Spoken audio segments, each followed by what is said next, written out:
So you're feeling excited about the next step in your career. Maybe you're working for a company at the moment, but you really want to jump ship and work for another company that really fulfills all of your beliefs, desires and passions. Or maybe you're on the job market and you're looking for that job you really want.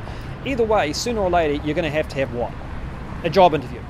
And at that job interview, here's the irony. You might have spent 13 years at school and then gone on to spend another 3+ years at university or whatever, and then another however many years, I don't know, on your professional career, and yet you cannot possibly convey all of that history within 1 hour. What can you convey? And that's one thing. You can be incredibly influential, because you'll know this is the case when I say it, and that is this.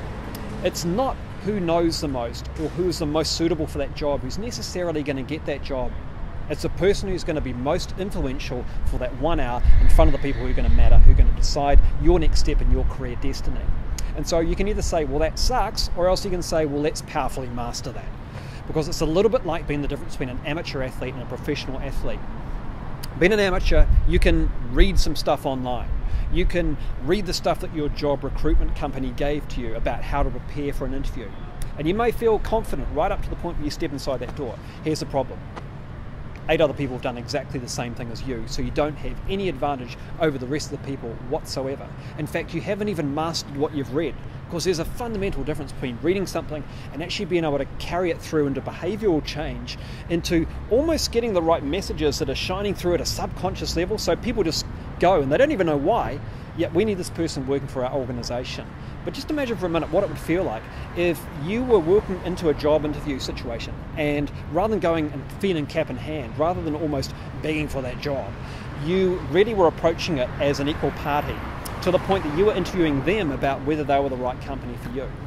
And that's not just an idle promise, because the people who have done our course, we basically get a very close to 100% success rate. That means the people who do our courses go on to get jobs, and quite often they get 2 or even 3 job offers. And what that means is, number one, they get the job they really want, not the one they settle for. Secondly, they're able to really negotiate the sort of starting package they want, and typically that means between a 10 to maybe a 25% increment in salary. But perhaps even more importantly, they get the kind of work-life balance that they want, because they're able to negotiate better starting conditions. So look, if this is of interest to you, if you already understand that it's your influence that will get you that job or not, then I really invite you to treat your career as a professional would, and that's go and get training, get coaching, get this area of your life mastered. Because once you do it, this will not only stand you in good stead for your job, you'll have the communication skills to step into that role, knowing that you haven't overpromised, knowing that you've aligned the expectations of the other person correctly. And also you'll be able to use exactly the same skills once you're inside that organisation to be a powerful, influential figure. It's not just a one-time set of skills, you'll be using it throughout your working career and life.